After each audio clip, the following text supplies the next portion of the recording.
Vula is an interesting company I've come to know recently, and he's going to tell us a lot more about it. But have you looked up in the? Yeah, looked up. And interesting topic of more on sort of this access to capital for SMEs. But this is applying AI to that problem. So Absolutely. You're going to tell us more. I'm very excited to see you all. I know that I'm standing between you and lunch. So we're Never say that at a conference, ever. Sorry? Don't ever say that. No, we're gonna take a moment over here. I want everybody to just do a little bit of a stretch. You've been sitting down. I want that blood flowing because these ears need to be clear. Exactly. I like that at the end of the room. Stretch it out because you're about to go on a ride with me. Okay? This is a ride about your AI future. So I don't want to spend too much time. We're not gonna. I love everybody who's spoken before because they've set the scene perfectly. The scene is set. You guys need to be ready.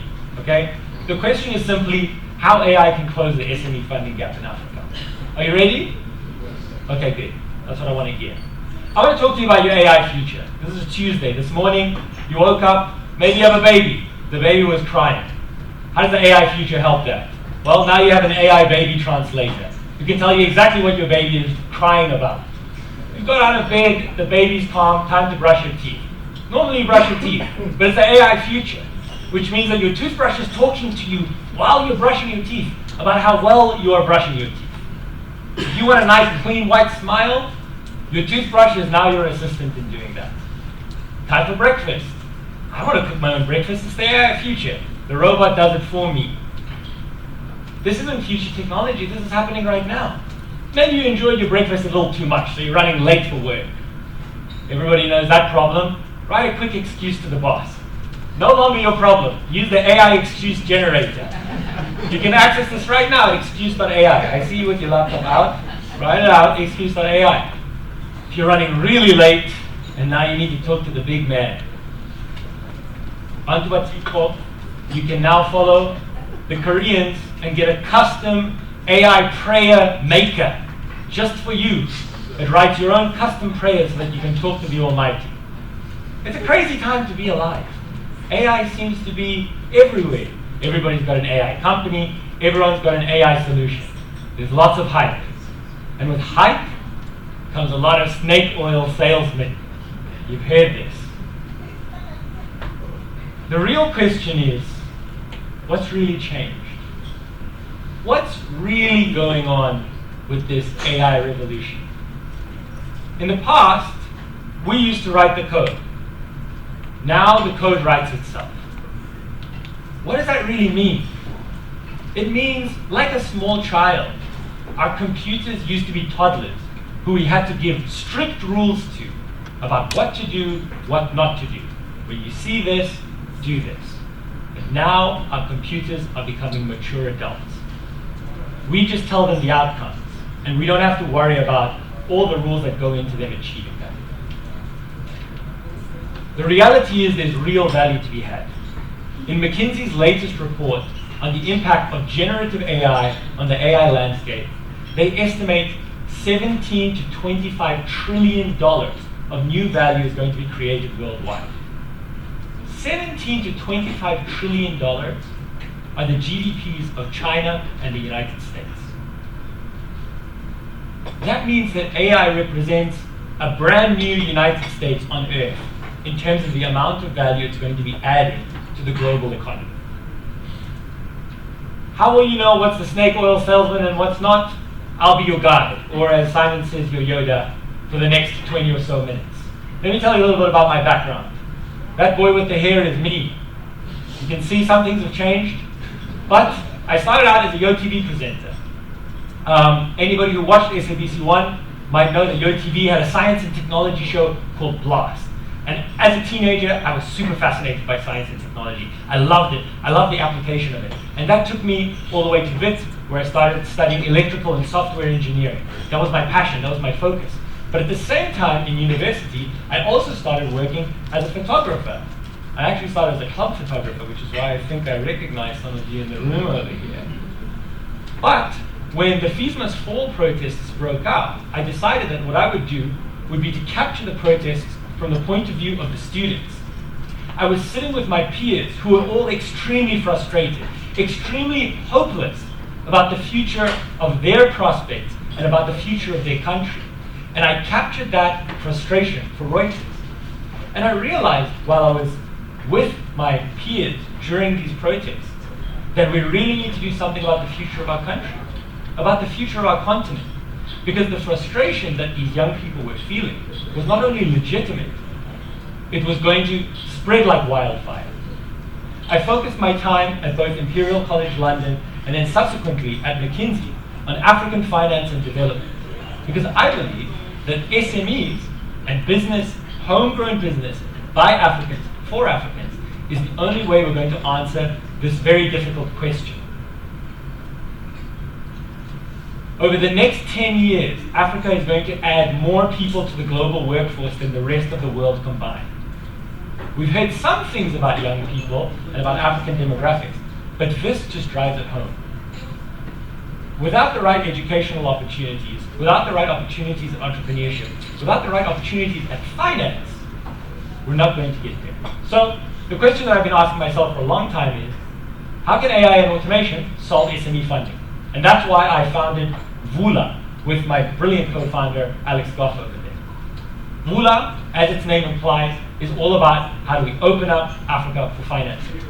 We've asked this question about AI and SME financing, but we're not the only ones. Some of the biggest financiers on the continent are asking the same question. And we know this because they're talking to us about it. I'm going to tell you some really exciting applications that are real, that are examples that are working today, such as application assistance for SMEs and relationship managers being able to chat to their entire enterprise's history of investing. But before we get there, I want to talk to you about Joyce. Let's meet Joyce. Joyce is a local entrepreneur. She started a peanut butter factory outside of her home that over the past 4 years has scaled. It's scaled to the amazing point where she is single-handedly supplying one of our country's largest retailers. It's grown from strength to strength. She's gone from needing financing of 100,000 Rand, to 200,000 Rand, to $500,000, and now she needs 2 million to finance her biggest purchase order ever. This is going to take her business to the next level. The problem is that many of you know, because you're working in this space, Joyce just can't get access to it. She's moved up a level. She can't transfer. The reality is that there are 2 million Joyces across this continent with actual formal businesses that are seeking more than $300 billion worth of financing that are currently unmet and unserved. These are not the micro enterprises that were being spoken about earlier. These are formal, operationalized businesses. And they require the bulk of this $330 billion financing gap that the IFC has estimated for Africa. $330 billion financing gap means at least there's $30 billion up for grabs from financiers. That's a lot of money. So the question is, where is everyone? Why aren't we playing? Why is this gap being allowed to fester and make things worse? The reality is the cost to serve is too high. We've heard about it the whole morning. There's too much risk involved in serving these SMEs. And the overheads involved in serving them are just too much. There's too much work that goes into it for it to make financial sense for our lenders. So what we're going to do today is we're going to break down these two problems, and I'm going to show you how AI and generative AI help solve this. Let's start with risk. Across Africa, we have way too high non-performing loans for our SMEs. All of you bankers already know this. According to last year, the European Investment Bank did a survey with 33 major African banks. The average non-performing loan rate for SMEs was 11%. Compared to advanced economies at 2%. That means we're more than 5 times higher in terms of our SME non-performing loan rate. That's risky business. You can ask these banks why, and like Lee mentioned, there's not enough data. No one has good data on these SMEs to be able to make good decisions. So where do we get the data from? Well, as mentioned, we have public registries like CIPC in South Africa where you can get some data from. You have third parties like these alternative data sources. But most of the time, you're getting your data from the SMEs themselves. They are providing it to you. So what's the experience for SMEs in providing this data? Here are some examples of the experiences we found out from talking to more than 450 SMEs across Africa as to how they're expected to provide their data to get financing. You have to download and fill out the PDF. You have to print out the form, fill it in by hand, scan it, and send it back. But even if there is an online form that seems like it's really great, all that it really is a sales introduction form. And later what happens is that they get contacted by a relationship manager. They have to fill out the 27-page Excel spreadsheet, which they get wrong most of the time. And all this does is make this entire experience for SMEs the following words, which we heard directly from our interviews: slow, terrible, impossible, tough, full-time. Is that the experience we really want when SMEs go out to engage with funders?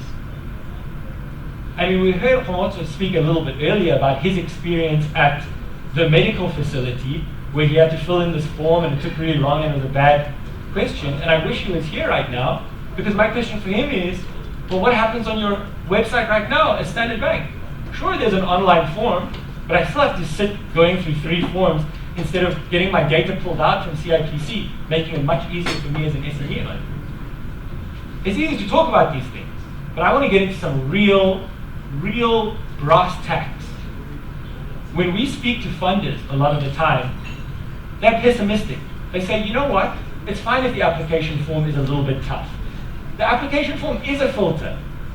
If the SME founder can't get through an application form, then who's to say they can handle our funding? Come on, it's an easy one. I call this a scarcity mindset. A scarcity mindset means you don't have the bandwidth, you don't have the time, you don't have the money to provide these SMEs with the real support they need. Because the reality in Africa is, just because you can't speak the language of financing does not mean that you can't speak the language of business. At my time in McKinsey, I worked with some incredible business leaders who are running multi-million-dollar operations off of handshakes and paper receipts. That's only happening in Africa right now, but it's a reality of talented business people. I'm going to tell you a quick story. As you can tell, maybe you can guess, in high school, I like to talk a lot in class. Okay? That's just the reality of it. Obviously, the teachers didn't like it. We had one teacher, Mrs. Sleebush. What she would do is she would leave the class. She'd leave the class. And then, after a little bit of time, people, hey, what did you do this weekend? Start chatting. Mrs. Sleebush, at the most opportune moment, would burst into the class. This class is too noisy. Everybody gets detention. Oh, this was a terrible, terrible. She'd blanket punish the entire class for a couple of people who were talking, me included. I'm sorry, class of 2011. It's my fault. But the reality is that Mrs. Sleebush was punishing the whole class for something a couple of people were doing. That blanket punishment is the same punishment that is faced by African SMEs today. You as an SME can be doing incredible business at wonderful margins with strong corporate governance, but you basically get a tax. The tax is called Nigeria tax, or South Africa tax, or Kenya tax. And it means anyone who's gauging the risk involved in financing your business slaps an 8% premium on it, slaps a 10% premium on it. Not because your business in particular has any risk associated with it, but simply because they don't have the bandwidth to properly treat you as an individual. Mrs. Sleebush got everybody turned against her. Even the teachers' pets, the kids who really would have, in any other circumstance, loved to have her attention and behave. Because they said, it doesn't matter if I behave in her class or not, I'm going to get punished like anybody else. And so Ms. Sleebush lost the respect of the entire class. Blanket punishment does that. But for financiers, it leaves value on the table. Because you're ignoring all of those SMEs who you could pay individual attention to, who currently don't have access. An abundance mindset that is enabled by the new generation of generative AI asks this question: what could I do if I had an infinite number of first touch relationship managers? What could I do if that cost me close to nothing? How could I assist these businesses and change an application form from a filter that excludes to a method of empowering these businesses to articulate their value proposition in a better way? How can we provide real-time feedback to help SMEs on an individual basis while they fill in application forms? That's real technology that exists today thanks to generative AI. So what this means then is that you're able to help these SMEs actually reach a new standard, provide you with better quality data, or point you in the direction of where you can find alternative data, like Lee was talking about before. Okay, there's an example of how risks can be solved. You've got loads of great data flowing in. Does that solve everything? No. In fact, now you have a bigger problem, because you have loads of great data flowing in. What's happening at the back office? Overheads. One other thing about our banking, non-banking financial institutions, development finance institutions, grant funders, the back office is a tough thing. If you're sitting here, you know. It's not easy.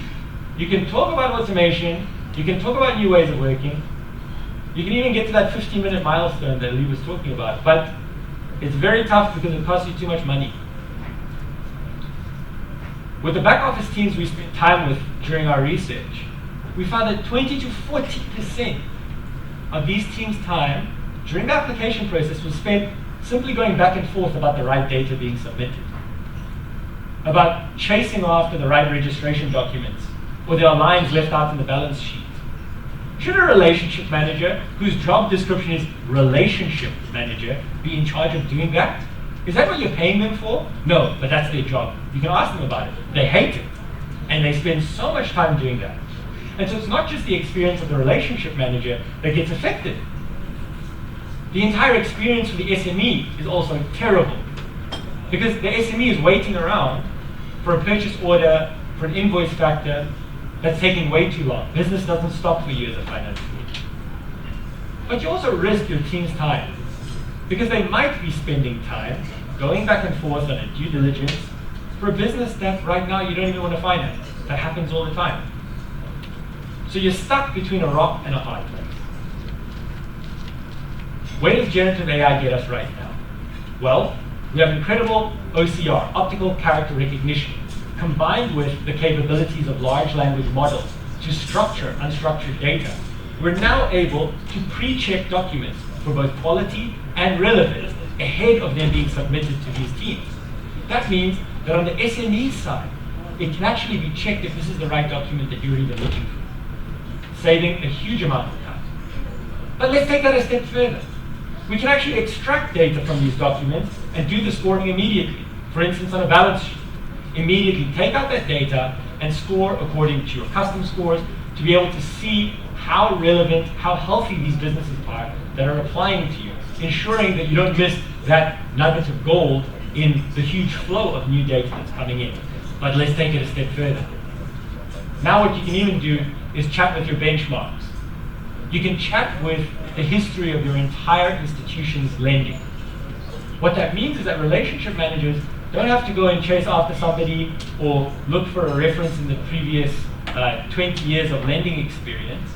They can simply chat with the entire history of your lending performance. Check if they can compare the current opportunity and deal to deals that you've done in the past and know how attractive this is. That means that it's not only SMEs who are being empowered and growing their capabilities, it's actually your own relationship managers. And we know that those capabilities are extremely important if we're going to get better at financing SMEs in the future. What I want to warn you about, and this is some practical experience here, don't just take business data and paste it into ChatGPT and ask it to answer your questions. This is a huge problem, both from a security point of view and from your own intellectual property.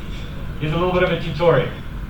What you want to do if you're even thinking about using these tools is, first of all, turn off your chat history and training, which is by default on GPT-4. That means that the data that you provide them can't be used for training, but that's still not very secure, and you're breaking like 2,000 different POPIA rules.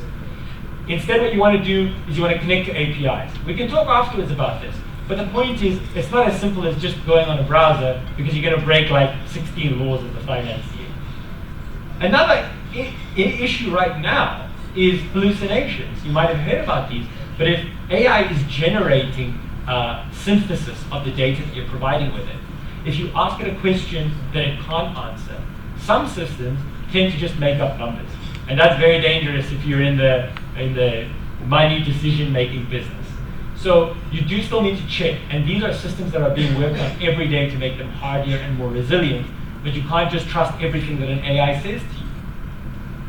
So we move from this, again, I would call it a scarcity mindset of manual work that takes really long, less SME engagement, because they say, why would I apply to a bank? Why would I apply to that financier? They just tell me no every time, they take so long. And where time is costing your entire operation money, to a situation where you have very quick turnaround times, a much better customer experience, and at the same time you have less overheads per decision, because the AI and automation can help you to put the most relevant data in front of your eyes to make that decision. Okay, we've covered both of these. But there's a bonus, because now you started thinking in an abundance mindset, and there's always a bonus when it comes to an abundance mindset. Because you solved the data challenge, and because your back office is so efficient when it comes to auto-analysis, it's also able to monitor the data of these SMEs, to identify when an SME has crossed from being in a position where you can't finance it, or there are limited financing options, to a position where you can offer it more of your products. This is like the ultimate dream for a cross or an upseller. AI can now be the assistant to identify an entire portfolio when they cross over those thresholds, and proactively reach out to them about the best financing opportunities for them. The Banking Association of South Africa in 2018 cited small and medium enterprises' second biggest hurdle is knowing what type of financing to even apply for. Why should they be the ones to worry about this? They need to be worried about their business. Now AI, thanks to this data play with the automation in the back end, can actually be your assistant to reach out to the most relevant people. So let's do a quick review here. There are things that AI can't do and things that it can. It cannot solve the entire user experience. As I mentioned, you can have an online form, but it's not going to make you reach out to your customers in a better way. What it can do is it can support your customers to provide much better and higher quality data as an assistant. What AI can't do is generate useful data for you from scratch. But what it can do is identify, structure, and synthesize the most relevant data from multiple sources and put it together for you so that you can make that decision easily. And lastly, AI cannot make the decision for you. But what it can do is it can support you to make that decision faster, better, and much, much cheaper. To just go over it, there's a $300 billion funding here. We're getting 9 million new workers per year with only 3 million formal positions opened up. So we need to figure out SME financing. There's $30 billion to be made, but we need to reduce the cost to serve. AI can help these SMEs to structure their data and their input way better, solve the user experience problem. But in the end, it can massively reduce the cost to serve by 20 to 40%. And that means that AI is a game changer. If you're sitting in this room and you're one of these innovation people, you're one of these people who's attending the conferences because you're the digital guy at the office, you seriously need to think about this. This isn't just a matter of an exciting new set of tools that can make you attractive to the customer base. This is the potential to completely shift the experience of engaging with the financial sector for SMEs across the continent. And what that means is that it has the potential to shift the trajectory of the entire continent. And Joyce is waiting, guys. Really, the clock is ticking. So let's get going. Let's have these conversations, because AI shouldn't just stay as some abstract idea. We can bring this to reality right now. Thank you so much. Nick, thank you. Okay. Quick question or two from the audience, otherwise we're going to... Okay, we got one coming. Just a question. If you don't mind waiting for the mic.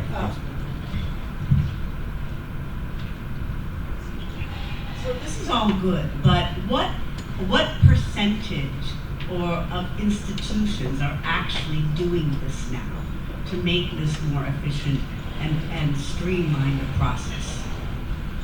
So surprisingly, if we're speaking about in an African context, less than 5%. They're asking the questions, and they've got strategy teams who are making proposals, and in 2 years' time, maybe that'll turn into something. There are people in these organizations who are excited and who are ready to act. But at the same time, the reality is that these solutions haven't just been in the market and accessible to them either. And that's part of what we're trying to solve at Vula. How do we make these solutions accessible from the biggest institutions like bank funders to development financiers and everybody in between, so that we again get this opportunity to leapfrog the rest of the world. Even in the US and the UK, these advanced systems are not being used widely yet, but they have the potential to create huge economic impact. The way that we see it, this is another opportunity for Africa to lead the way. I'm always curious about something, Nick. But at what point do we just say we're doing it instead of we're doing it with AI? You know what I mean? Yeah, I mean, look, the reality is that I'm speaking about this and I'm putting the emphasis on AI, Charles, because I know that you love the AI question. But for us, AI is just a tool like any other. For the coders in the room, we don't tell you that we're building our solutions in JavaScript. AI is an important tool. But what I wanted to emphasize here is that with the advent of generative AI and these thinking machines, we can massively reduce the cost that it takes to provide a highly personalized service to the SMEs that we're trying to approach, and also to change the paradigm around what it means to build capacity, both in these SMEs in terms of investor readiness, and for relationship managers in terms of how coherently they're making their decisions for lending. Last chance, so hold on, Director.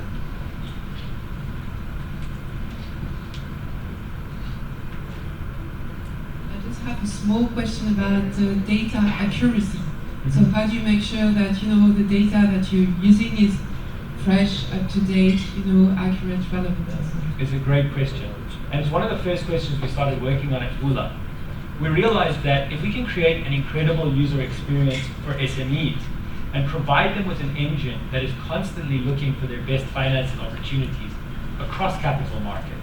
So for instance, right now, as an SME, you can go up and sign up for Vula, and it will show you all of the grants around the world that your business is eligible for. But each time you make an application with fresh data.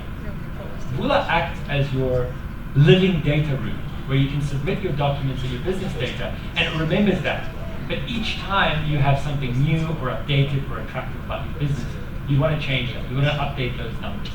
And so by creating this one-stop shop for SMEs to apply to financing, we've created an engine where they can continually update with their latest data without being faced by the repetitive slog of filling in these forms over and over again, where 90% of the questions are the same. I'm afraid we're going to have to end it there. Oh, we'll do one more, just really quick if you don't mind.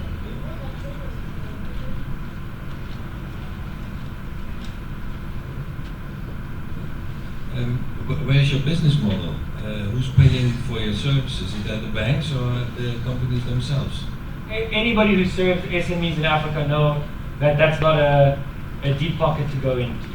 We don't charge SMEs as part of our business model. We provide these tools to financial institutions. We lower their overheads massively, and in return, we get a SaaS fee.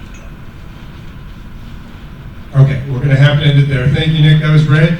We're going to move into lunch now, which is going to serve out here, and we'll be back promptly at 2, and we're going to